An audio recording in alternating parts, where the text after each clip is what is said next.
Permítanme decir que estoy profundamente conmovido. Me gustaría agradecerles a todos y a cada uno de ustedes que han venido aquí hoy para manifestarse contra la violencia y por la paz. Es el 4 de noviembre de 1995. Muchas personas se reúnen en la Plaza de los Reyes de Israel, en Tel Aviv, para apoyar las negociaciones de paz del gobierno de Isaac Rabin con los palestinos. Por primera vez, parece posible la paz. La atmósfera es prácticamente de euforia, a pesar de las manifestaciones, incluso hostiles, de otra parte de la población israelí contra el Acuerdo de Oslo. Creo que ahora hay una oportunidad para la paz, una gran oportunidad. Al haber venido aquí hoy, muestran junto con muchos otros que no pudieron asistir, que los seres humanos desean la paz y se oponen a la violencia. Por desgracia, fue solo un breve halo de esperanza.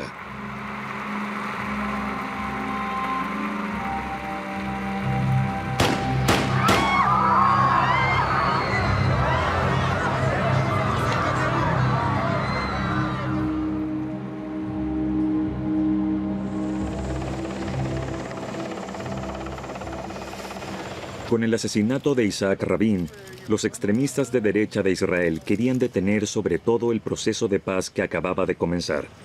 Un año antes, ya en 1994, había decidido realizar un resumen de video de las negociaciones de paz entre israelíes y palestinos. Me reuní con negociadores de ambas partes, en Washington, El Cairo, Jerusalén y Ramallah. Vi cómo brotaba una nueva esperanza y era compartida por todo el mundo. ¿Llegaría finalmente este conflicto aparentemente interminable y sangriento a su fin?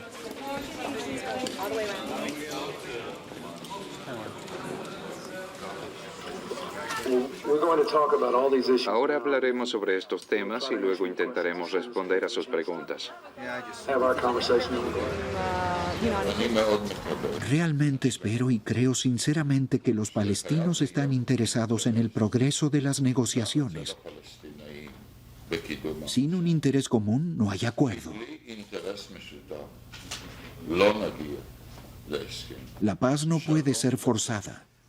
Hubo una gran manifestación de la derecha israelí. 40.000 personas participaron en Tel Aviv. ¿Le preocupa esto? ¿Cuándo ocurrió esto? Anoche. ¿Por qué motivo? Por el acuerdo de paz. Fue en su contra. Gritaban, Rabin es un traidor, un mentiroso. Ya estoy acostumbrado a esos insultos.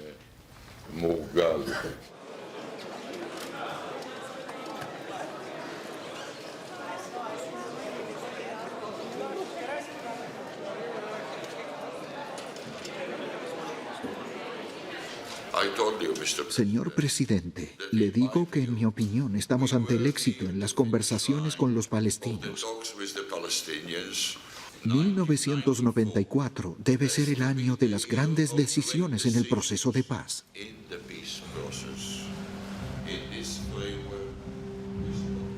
נחתנו בשדה התעופה של קהיר, הטמפרטורה כאן 23 מעלות, והשעה המקומית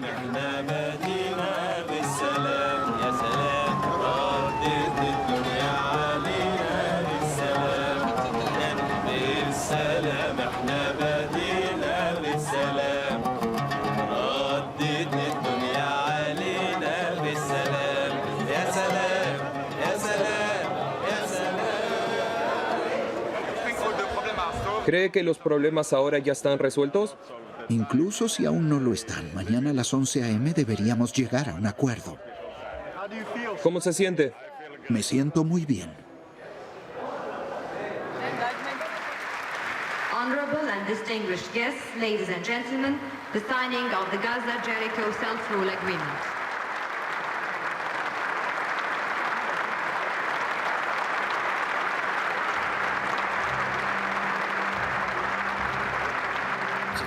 Viajo a Gaza para conocer las reacciones palestinas en el lugar. Descubro que estas no se diferencian tanto de las opiniones de la parte israelí. Unos quieren principalmente construir su propio país, mientras que otros son fundamentalmente reacios a las negociaciones. Gaza está completamente acordonada. No hay fábricas donde se pueda trabajar. Queremos trabajar en Israel, pero todo está cerrado y no nos dejan entrar. ¿Qué vamos a comer? Aquí no tenemos nada. Trabajaríamos tan bien como los israelíes. Ellos solo tienen que abrirnos las puertas. Entonces podríamos abastecer el mercado europeo con nuestros productos. Tendríamos nuestra propia industria. Queremos trabajar. Siempre hemos realizado un buen trabajo en Israel. Y los israelíes saben que somos buenos trabajadores y que podemos hacer lo mismo aquí. Si pudiésemos trabajar y ganar dinero en nuestro propio país, trabajaríamos duro. Podemos hacerlo. Que estén bien. Adiós.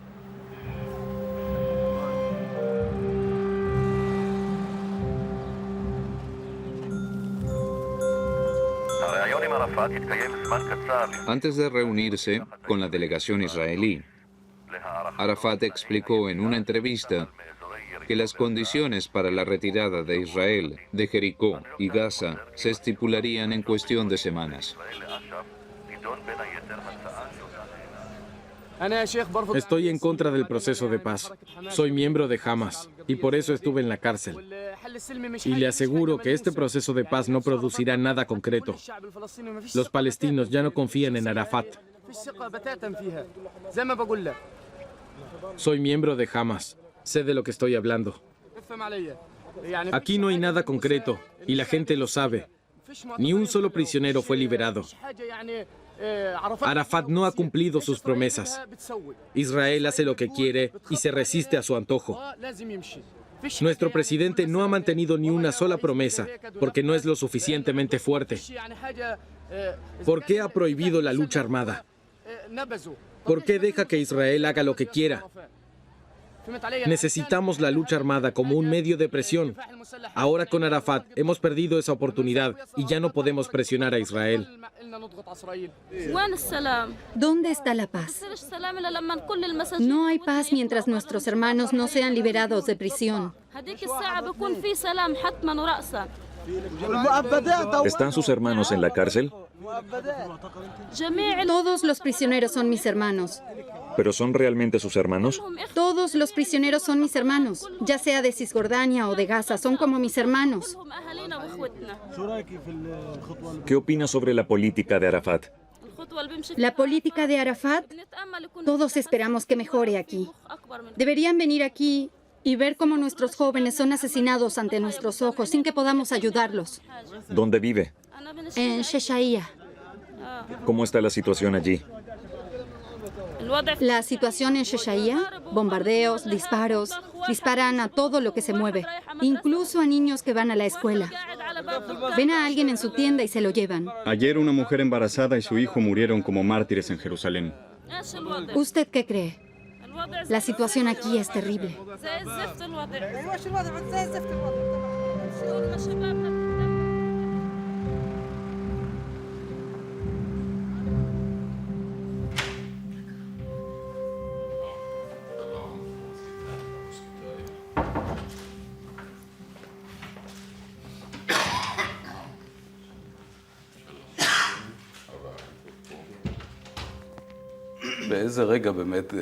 ¿Cuándo decidió cerrar un acuerdo con la OLP? Para sus predecesores eso era un tabú. Para mí también fue un tabú por mucho tiempo. No quiero negarlo.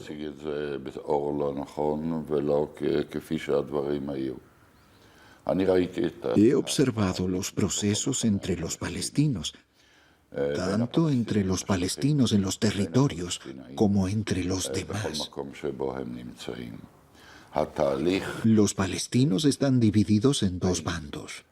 Un bando dirigido por Hamas y la Yihad Islámica rechaza todas las negociaciones con Israel. Ellos y sus organizaciones con sede en Damasco, Siria, se niegan a entablar un diálogo con Israel y han estado, aún siguen estando, a favor de lo que llaman una lucha armada, a favor de la violencia y el terrorismo. El otro bando, parte de la OLP, bajo el liderazgo de Arafat, quiere tomar el camino diplomático.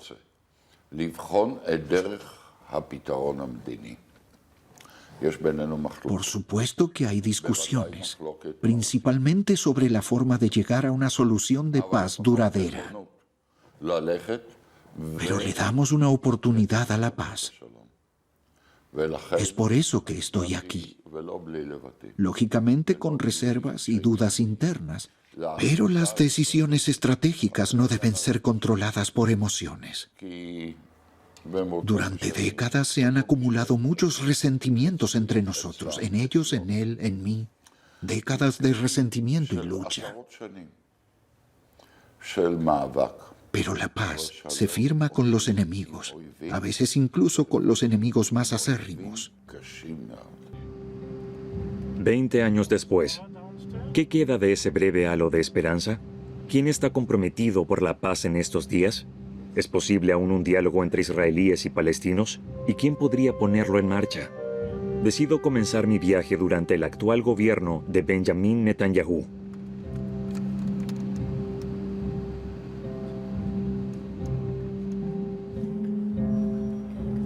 Me reúno con su secretaria de Estado de Asuntos Exteriores. Ella es miembro de la extrema derecha y ardiente defensora de los asentamientos israelíes en los territorios ocupados.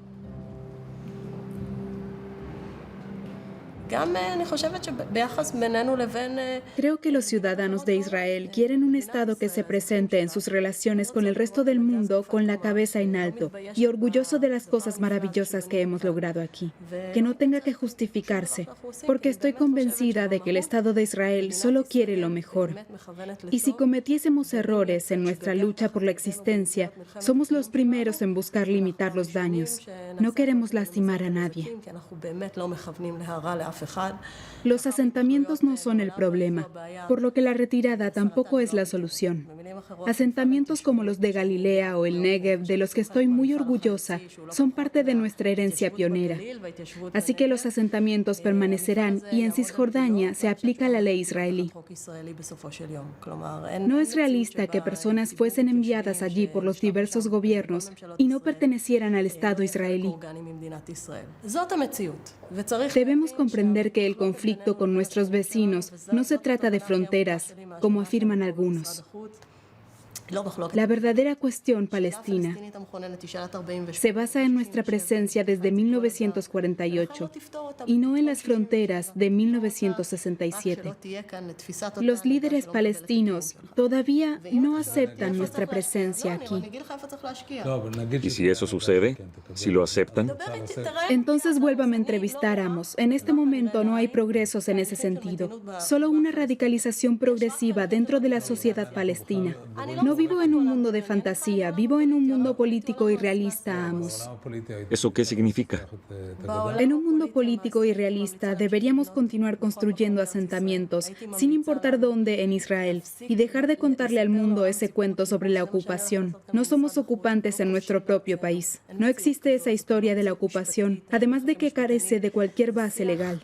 Ese es un discurso falso al que posiblemente nos aferramos por sentimientos de culpa. Personalmente, no me siento culpable por nada. No soy una ocupante de mi propio país. Tengo el derecho de estar aquí. Históricamente, este es mi país. Y tengo el mismo derecho que Ahmed a vivir en Ramallah. Me siento judía cuando estoy en Hebrón o Jerusalén.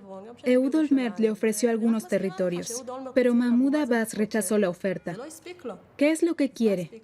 ¿Tel Aviv? ¿Galilea? ¿Negev? Piénselo. Para encontrar actualmente la esperanza que encarnó Rabin, hay que alejarse de las posiciones oficiales e investigar en el lugar. Viajo a Hebrón, en Cisjordania, donde la tensión entre israelíes y palestinos sigue siendo muy alta. Me encuentro con ex soldados israelíes que denuncian la ocupación y sus efectos.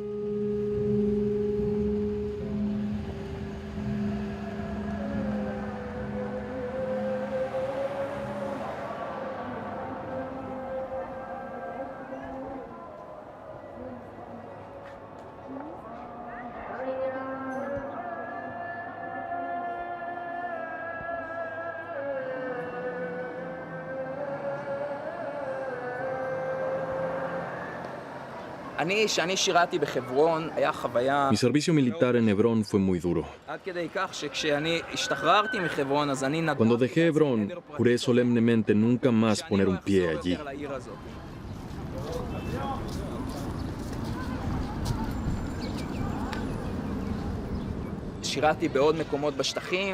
Ningún otro lugar de los territorios me hizo sentir tan mal como Hebrón.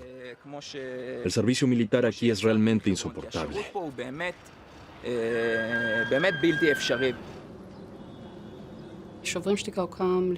La organización Breaking the Silence fue creada hace 12 años, después de la Segunda Intifada, por un grupo de ex soldados que sirvieron en Hebrón.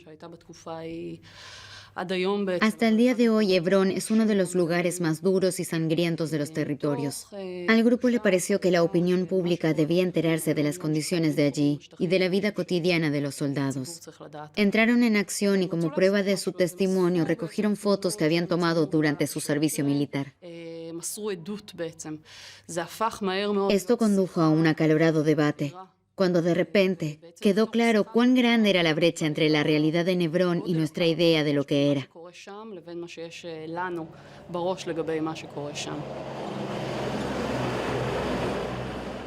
Hablamos con los soldados. Les permitimos que nos relataran cómo es la realidad de la población civil bajo ocupación militar. Nuestro objetivo es provocar un debate sobre el alto precio moral que pagamos por esta política. Ese pequeño local allí era nuestra cafetería. Los colonos nos traían café y pasteles. Esto se convertiría en un problema cuando el hijo de la mujer que traía el café arrojaba piedras a las ventanas de las familias palestinas de allí.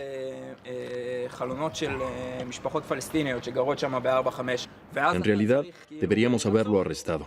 Pero su madre acababa de traernos un vaso de jugo. ¿Cómo podíamos arrestar a su hijo? Era difícil. Entonces le advertíamos, déjalo. Pero si él no se detenía y continuaba tirando piedras, entonces, para impedírselo, nos colocábamos entre él y las casas palestinas. Pero él continuaba de todos modos. Así es la vida cotidiana de un soldado aquí en Hebrón. Nuestra tarea principal como ejército soberano es en realidad hacer cumplir la ley israelí. Pero eso es imposible.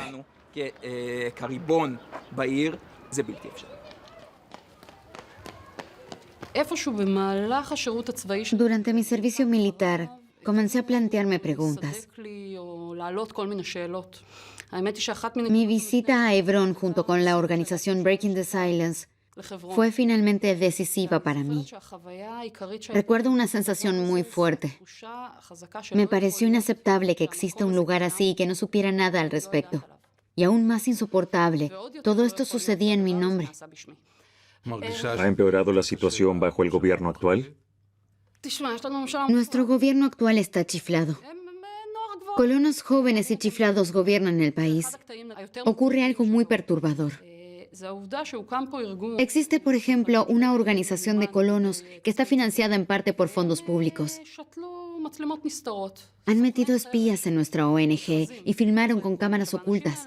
Esas personas estuvieron en nuestras casas. Ahora tienen muchas horas de filmación privada de nosotros. Sin embargo, esta campaña contra Breaking the Silence no es de ellos. Fue lanzada desde la punta de la pirámide. ¿Ya ves de lo que es capaz nuestro gobierno actual? Roe la base de una sociedad democrática y pluralista que en realidad sería capaz de aceptar críticas para sofocar de raíz cualquier debate sobre la ocupación.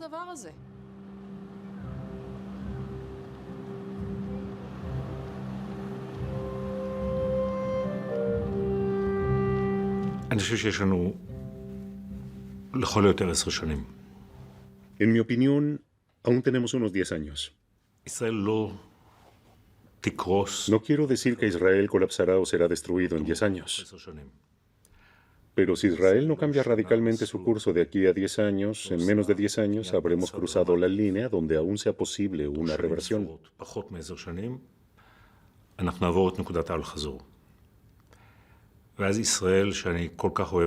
Si eso sucede, este país que amo tanto y que es lo que más me importa después de mi familia más cercana, dejará de existir. El tiempo se acaba. Hemos cometido tantos errores durante años. Mi compromiso es tan grande como mi ira contra ciertas corrientes dentro de Israel y también en la comunidad internacional. Porque hasta ahora no hemos tomado las decisiones correctas. Ahora debemos hacer el esfuerzo y tomarlas. De lo contrario, solo nosotros seremos los responsables del suicidio de Israel. Eso suena muy dramático. ¿Cuáles son los peligros específicos? Desafortunadamente es muy sencillo. Si continuamos creando asentamientos, a más tardar dentro de 10 años tendremos 750,000 colonos en Cisjordania. Si permitimos que eso suceda, ya no será posible dividir el país. Eso haría obsoleta la idea de un país democrático,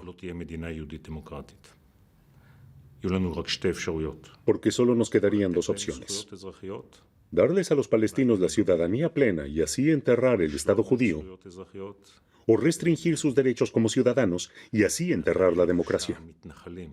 El proceso iniciado por los colonos y la colonización es más que inmoral o perturbador. Se ha convertido en algo aterrador. Un proceso profundamente antisionista que está a punto de destruirnos silenciosamente.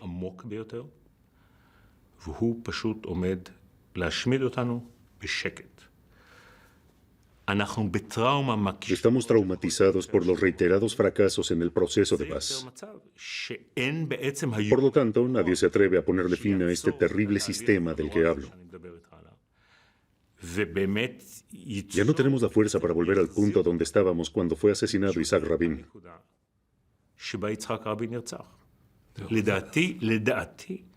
Isaac Rabin, en mi opinión, no ha tenido herederos en el verdadero sentido de la palabra. Isaac Rabin no era el hippie pacífico en el que lo convirtieron después de su muerte. Él tenía una visión sobria y realista que no era ni utópica ni romántica. Los israelíes lo amaron y lo siguieron por ello. Sin embargo, paradójicamente, nadie pudo continuar la obra de Rabin después de su asesinato.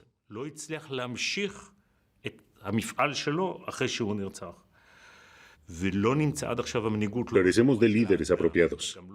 Una élite política, intelectual y espiritual que fuese capaz de crear una especie de neorrabinismo.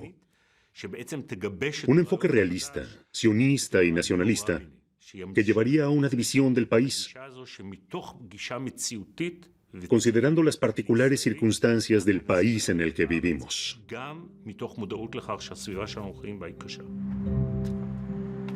Estoy convencido de que esta visión del futuro ya no existe en la política israelí. Continúo con mi investigación. He oído hablar de un grupo de mujeres israelíes y palestinas quienes han perdido a un ser querido, asesinado por la otra parte, y ahora lloran su muerte juntas. Contra todo pronóstico, quieren convertir su tragedia personal en un arma para la paz. Ella es Boushra. Vive en Bet Umar. Perdió a su hijo Mahmoud y se unió a la iniciativa de padres. Probablemente sea una de las mujeres más activas aquí. Si quieres ver cómo puede cambiar una persona. Al principio, nunca quería hablar conmigo hasta que descubrió que compartíamos los mismos sentimientos y el mismo dolor. Entonces comenzó a hablar conmigo. Sucedió durante los disturbios de Beit Umar. ¿Cuántos años tenía su hijo? 17 años. ¿Cuándo sucedió? El 25 de enero de 2008.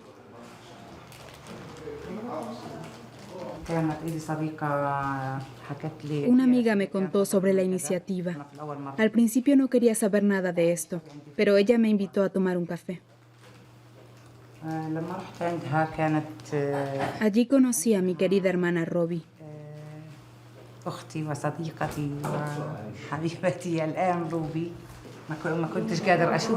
Cuando ella entró por primera vez, no podía mirarla a los ojos.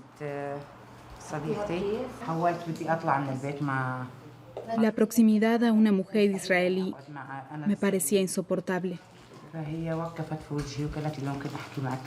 Quería levantarme e irme. Pero Robbie no se rindió y quería hablar a toda costa conmigo. Me hizo preguntas sobre mi hijo. Me contó sobre su hijo y yo le conté sobre Mahmoud. Ambas lloramos.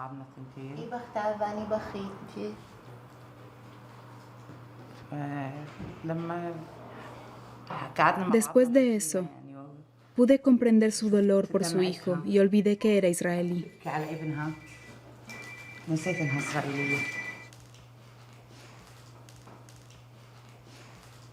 Solo podía ver una madre afligida.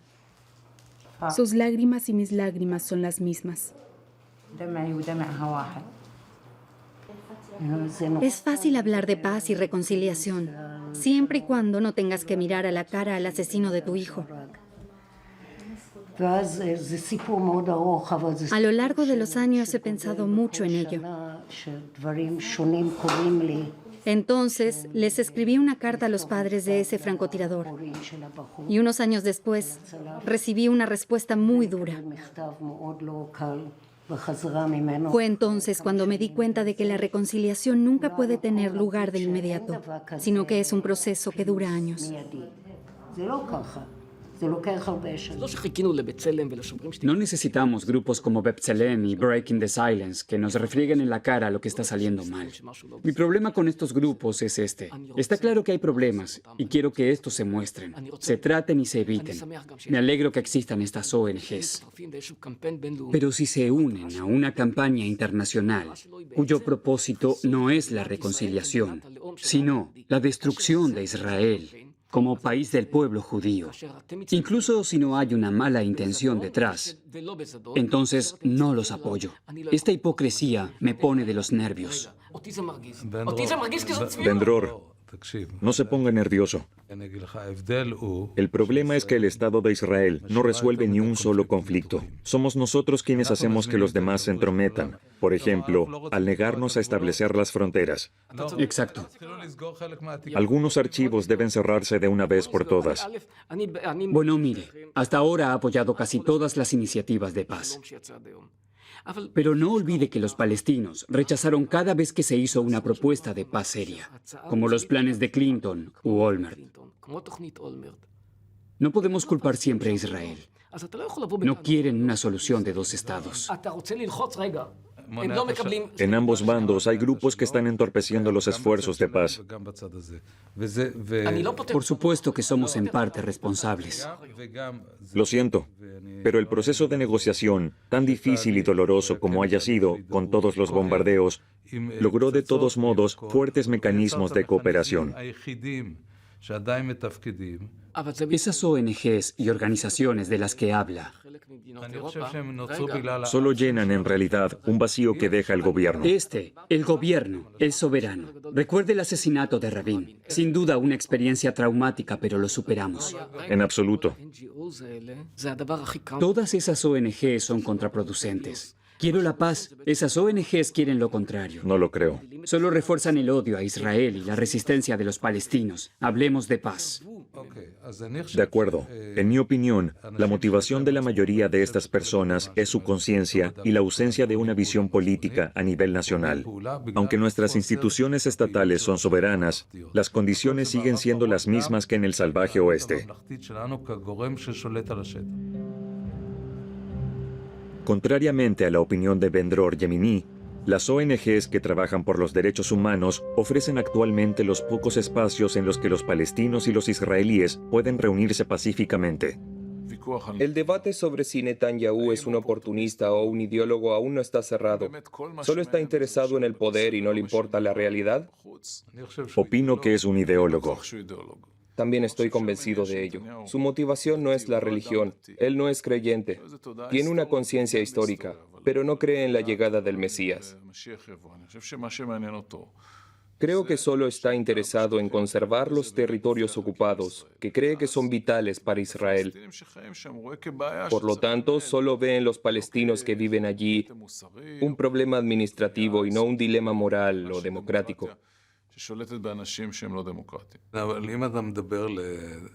¿Cómo les explicaría esta compleja región a espectadores extranjeros?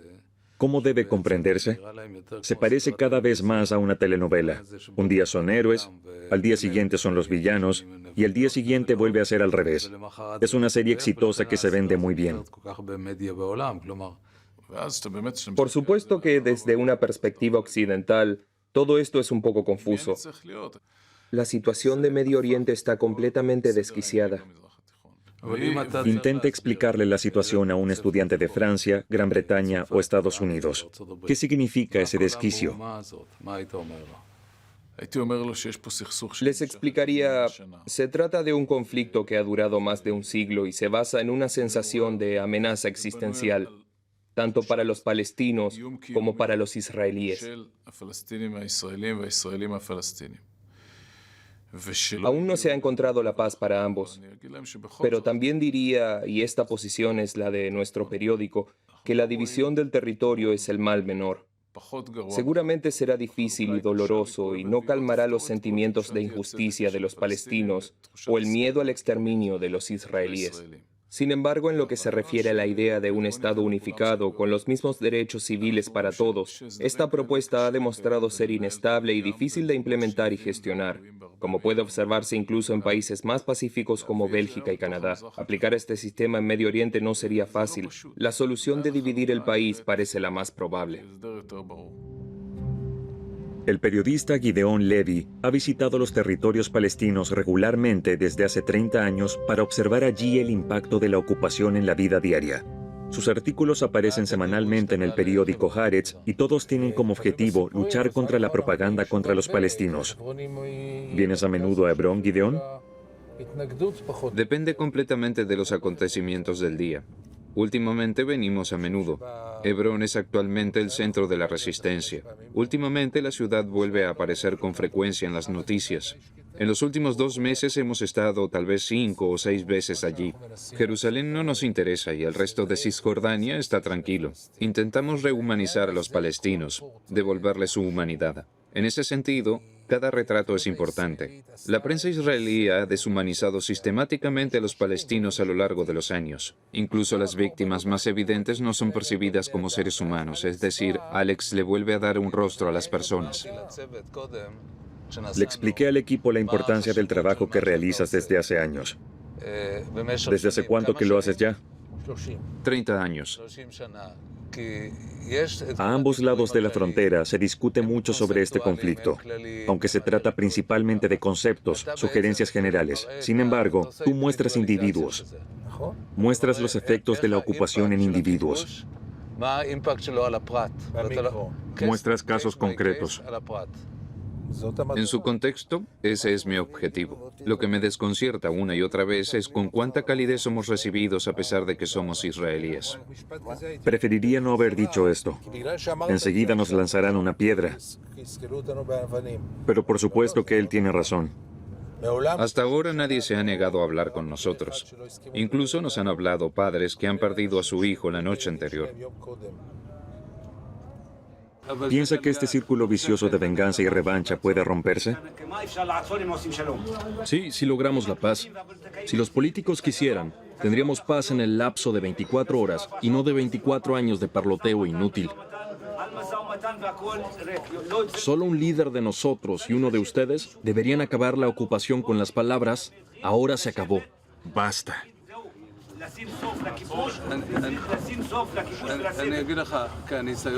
Creo que los opositores de la paz forman la coalición más fuerte. ¿En Israel? No, en ambos lados. Un momento, permítame brevemente. Estuve presente cuando Isaac Rabin firmó el acuerdo con los palestinos. A partir de ese momento, en Tel Aviv, estallaban autobuses todos los días. Eso también contribuyó a que extremistas israelíes asesinaran a Rabin. ¿Comprende? Trabajaban de la mano. Llegará el día en que cada israelí tendrá que rendir cuentas. Algunos se justificarán diciendo que no sabían nada, pero yo no puedo guardar silencio, incluso si solo pueda lograr poco. Nos enfrentamos a un gran drama, un gran crimen de nuestro tiempo. Nuestra vida política se ha transformado en consignas que se orientan a las diferentes identidades que constituyen la sociedad. En cuanto a las relaciones entre judíos y árabes dentro de Israel, son particularmente vulnerables. Como los problemas fronterizos no se han resuelto, el conflicto se está infiltrando gradualmente en nuestra sociedad. Y este conflicto nacional podría convertirse muy rápidamente en uno religioso. Todo lo que tienes que hacer es evocar a las mezquitas de Jerusalén para incendiar toda la región. Y eso, por supuesto, aumenta las hostilidades contra los ciudadanos árabes de Israel. Todo esto contradice los principios con los que crecí. Personalmente, intento aplicar la ideología de mis padres. El gran Israel es un valor importante, pero no es el único. Eso no es fácil de admitir para alguien que cree en nuestro derecho a esta tierra.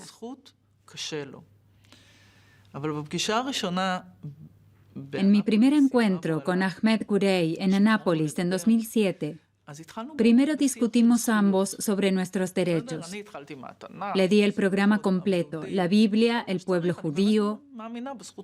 Realmente creo en este derecho histórico, bíblico y legal. Y él habló lógicamente sobre su historia personal y su familia. Después de un par de horas nos dimos cuenta de que no se trata en realidad de quién tiene mayor derecho a esta tierra. Ambos pueblos pueden conservar su propia historia. No tenemos necesariamente que contar la misma historia. Lo importante es definir una vida común basada en la solución de dos estados. Sin embargo, para esto necesitamos al menos dos líderes que comprendan que el precio que pagan sus ciudadanos por la pasividad es más alto que el precio político que cada uno debería pagar. Nuestro problema actual es que un pequeño grupo con una visión completamente diferente, a saber, la del Gran Israel y una política de asentamiento progresivo, nos conduce realmente al punto del que ya no habrá vuelta atrás.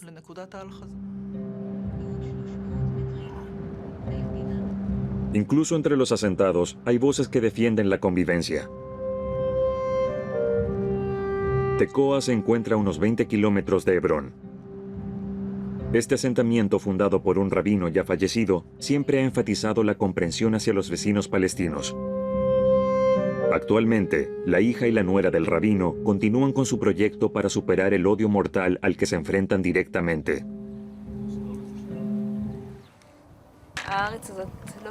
Esta tierra no le pertenece a nadie.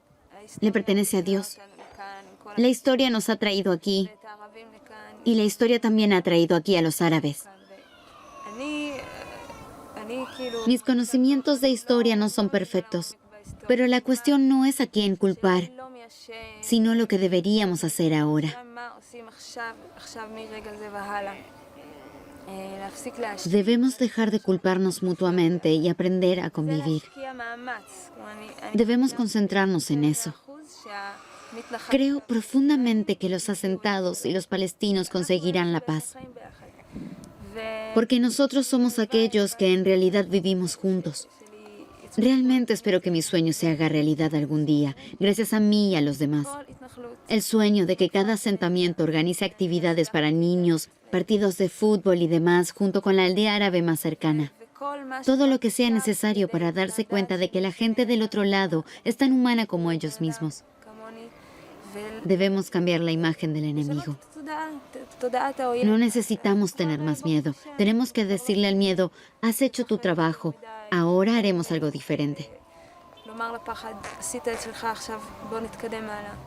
¿Qué desea para Oriente Medio? Deseo menos violencia, más paz y estabilidad.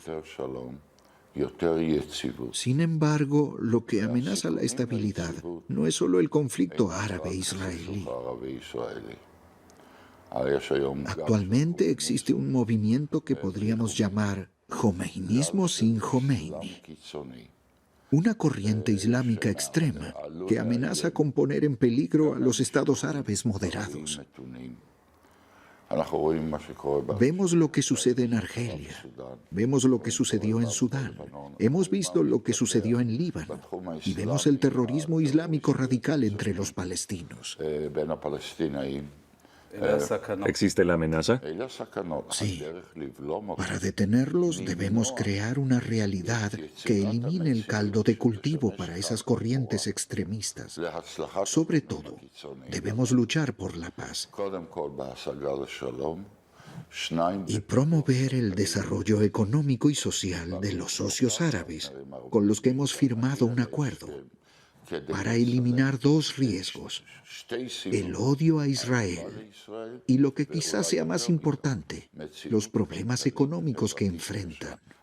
Creo que es muy importante crear una nueva situación, una nueva realidad, otro tipo de relación a partir de este año, para que podamos negociar una visión diferente de las cosas sobre una solución duradera. Y quién sabe, tal vez crezca de este modo la confianza entre ambas unidades, los palestinos en los territorios y los israelíes. Creo que ese es el mayor desafío, en lugar de fantasear o especular acerca de una solución duradera.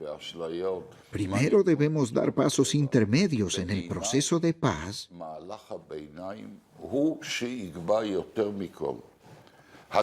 cuyo éxito demostrará que es posible una convivencia pacífica. De este éxito depende lo que en estos momentos parece casi utópico, que las cosas pudiesen tomar forma.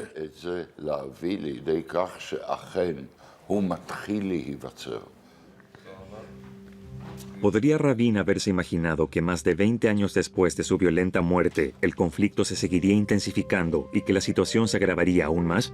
No obstante, en medio de este mundo conflictivo lleno de hostilidad y violencia, descubro mucho valor cívico y compromiso personal. Y eso me da un nuevo halo de esperanza.